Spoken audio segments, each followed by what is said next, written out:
तो उपासपोटी देश रंगवत आहे, तो उपासपोटी देश रंगवत आहे, तो झेंड्याखाली भूक दाखवू शकतो, तो झेंड्याखाली भूक दाखवू शकतो.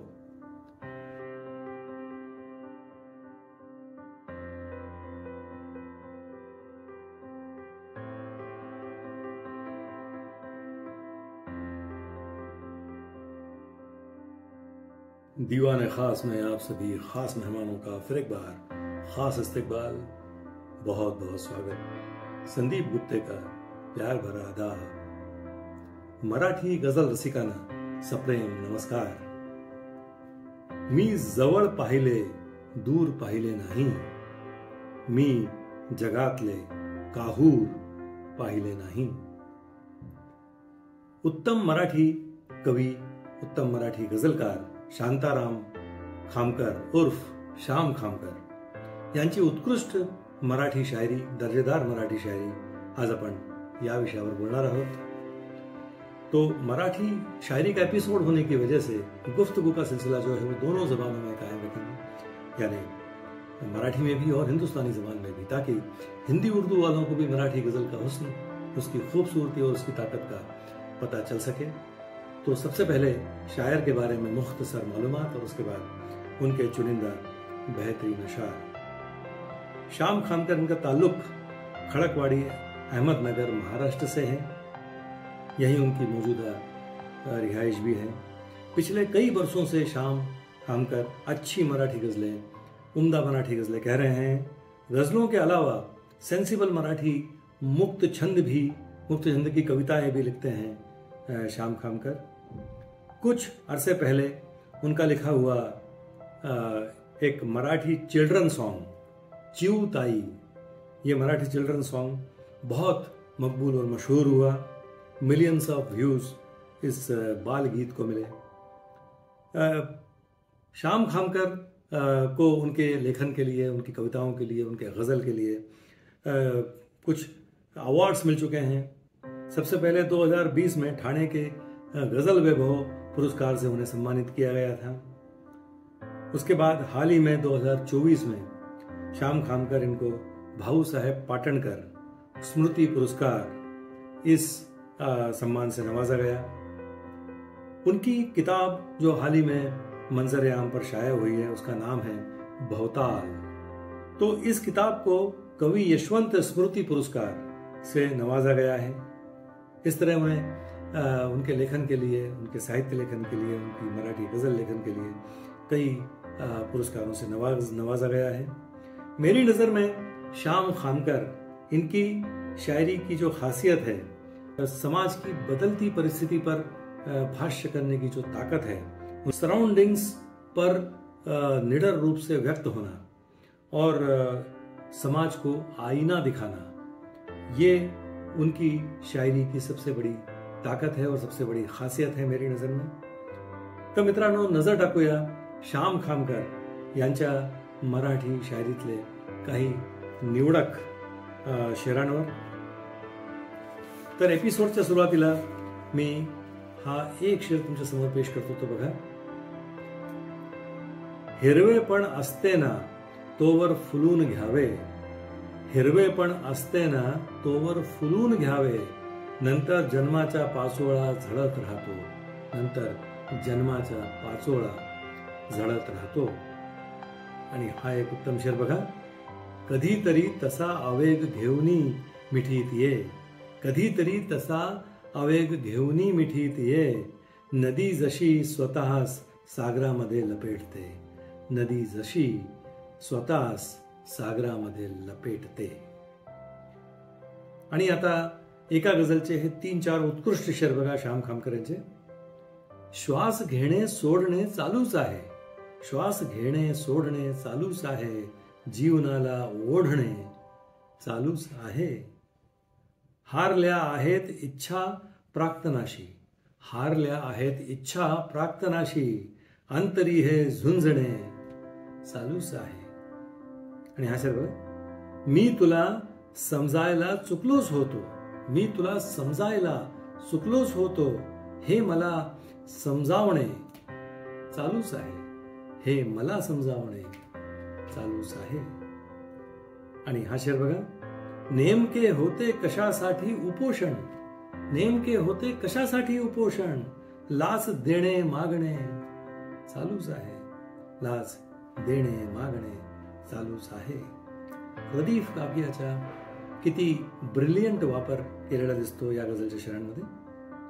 आणि आता एका गझलचे हे 2-3 शेर अतिशय कंटेम्पररी, पॉलिटिकल आस्पेक्ट देखील म्हणता येईल त्याच्यामध्ये, पण अतिशय कंटेम्पररी शेर तुमच्यासमोर पेश करतो बघा. हे 2-3. दाढीवाले शेंडीवाले भोंदू पोसा, दाढीवाले शेंडीवाले भोंदू पोसा, धर्म हवा तर धर्मामधले जंतू पोसा, धर्म हवा तर धर्मामधले जंतू पोसा. सत्य अहिंसेची आता ना गरज राहिली, सत्य अहिंसेची ना आता गरज राहिली, गांधीसाठी नथुरामाचा मेंदू पोसा, गांधीसाठी नथुरामाचा मेंदू पोसा. आणि हा बघा परत एक कंटेम्पररी शेर. दर महिन्याला तुमचा वाटा भेटत राहो, दर महिन्याला तुमचा वाटा भेटत राहो, बहिणींनो जागे झालेले बंधू पोसा, बहिणींनो जागे झालेले बंधू पोसा. आणि आता एका छोट्या बहरच्या गझलचे हे 2-3 शेर बघा श्याम खामकरांचे. जरासा सभ्य होऊ का, जरासा सभ्य होऊ का, तुला नुसतेच पाहू का, तुला नुसतेच पाहू का, स्वतःचा श्वास थकल्यावर, स्वतःचा श्वास थकल्यावर हवेचा पाय ओढू का, हवेचा पाय ओढू का.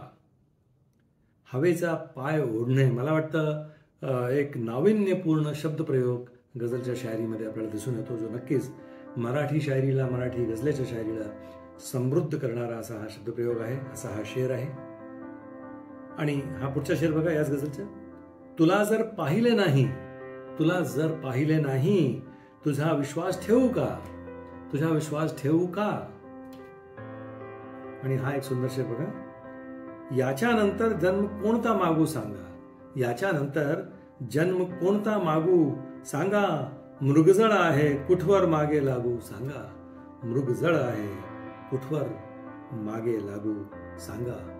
रिअलिस्टिक वर्ल्ड चे एक चित्रण केलेलं दिसते या शेअरमध्ये. आणि हा एक पुढचा शेअर बघा. मी आतुरलेल्या लाख पाहिल्या लाटा, मी आतुरलेल्या लाख पाहिल्या लाटा, मी किनाऱ्यास आतुर पाहिले नाही, मी किनाऱ्यास आतुर पाहिले नाही, मी किनाऱ्यास आतुर पाहिले नाही. हे 2-3 उत्तम शेर बघा एका गझलचे श्याम खामकरांच्या. काळ रिकामा बसल्या गुटखा चावत आहे, निर्मळतेवर रसवंती भिरकावत आहे. आणि हा शेर बघा. हेच कळेना मी कुठल्या धर्माचा होऊ, हेच कळेना मी कुठल्या धर्माचा होऊ, ज्या त्या धर्मामध्ये कीड दुणावत आहे, ज्या त्या धर्मामध्ये कीड दुणावत आहे. आणि हा शेर बघा. मंदिर मंदिर मोठे मोठे होत चालले, मंदिर मंदिर मोठे मोठे होत चालले, समजत नाही कोण कुणाला पावत आहे, समजत नाही कोण कुणाला पावत आहे. आणि आता एका गझलचे हे 2 उत्तम शेर बघा. सूर्य थांबता शेतावर मग काय करावे, सूर्य थांबता शेतावर मग काय करावे, करपून जाते इवलेसे जग काय करावे, करपून जाते इवलेसे जग काय करावे. नाक्या नाक्यावर पाण्याची मिळे बाटली, नाक्या नाक्यावर पाण्याची मिळे बाटली, बहुधा त्यांनी पळवलेत ढग काय करावे, बहुधा त्यांनी पळवलेत ढग काय करावे. म्हणजे अर्थाचे अनेक डायमेन्शन्स, आस्पेक्ट्स दाखवणारा हा एक शेर म्हणता येईल श्याम खामकर यांचा. आणि आता हे 2-3 शेर बघा एका गझलचे. किती पुसलेस तू ओघळ तुझ्या डोळ्यांमध्ये दिसते, कशाने पांगळे काजळ तुझ्या डोळ्यांमध्ये दिसते, कशाने पांगळे काजळ तुझ्या डोळ्यांमध्ये दिसते. मला विसरून गेल्याचा दिखावा कर कितीही तू, मला विसरून गेल्याचा दिखावा कर कितीही तू. तुझी झाली तारांबळ, तुझी झाली तारांबळ तुझ्या डोळ्यांमध्ये दिसते, तुझ्या डोळ्यांमध्ये दिसते. कधीही पाहिली नाही अशी आहेस मधुशाला, कधीही पाहिली नाही अशी आहेस मधुशाला. नशा पेल्यातली अवखळ, नशा पेल्यातली अवखळ तुझ्या डोळ्यांमध्ये दिसते. आणि आता हे दोन शेर बघा, परत एक कंटेम्पररी शेर आणि एक सुंदर मेसेज देखील दडलेला आहे शेरमध्ये, ते बघा. न मंदिर न मस्जिद न ईश्वर हवा, न मंदिर न मस्जिद न ईश्वर हवा, इथे पाहिजे फक्त झगडा नवा. किती फोन मध्येच डोकावता, किती फोन मध्येच डोकावता, जरा आपल्या आतही डोकवा, जरा आपल्या आतही डोकवा. आणि आता एपिसोडच्या शेवटी हे दोन शेर बघा एका गझलचे. जो ग्रंथामधली चूक दाखवू शकतो, जो ग्रंथामधली चूक दाखवू शकतो, तो बुद्धाला बंदूक दाखवू शकतो, तो बुद्धाला बंदूक दाखवू शकतो. ध्यानात धरा की शेतकरी आहे तो, ध्यानात धरा की शेतकरी आहे तो, तो कधीतरी चाबूक दाखवू शकतो, तो कधीतरी चाबूक दाखवू शकतो. आणि हा शेर बघा.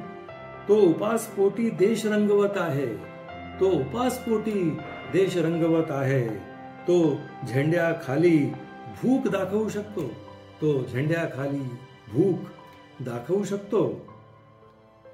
तर मित्रांनो, हे होते काही निवडक शेर श्याम खामकर यांच्या गजलच्या शायरीतले. तो दोस्तों, मुझे उम्मीद है मराठी गजलकार, मराठी गजल को शायर श्याम खामकर, इनके अशार और ये एपिसोड आपको ज़रूर पसंद आया होगा. तो अगली मर्तबा किसी और शायर या शायरा का कलाम लेकर मैं आपके सामने फिर हाजिर होता हूँ. तब तक चैनल को सब्सक्राइब कीजिए और हमसे जुड़े रहिए. बहुत बहुत शुक्रिया.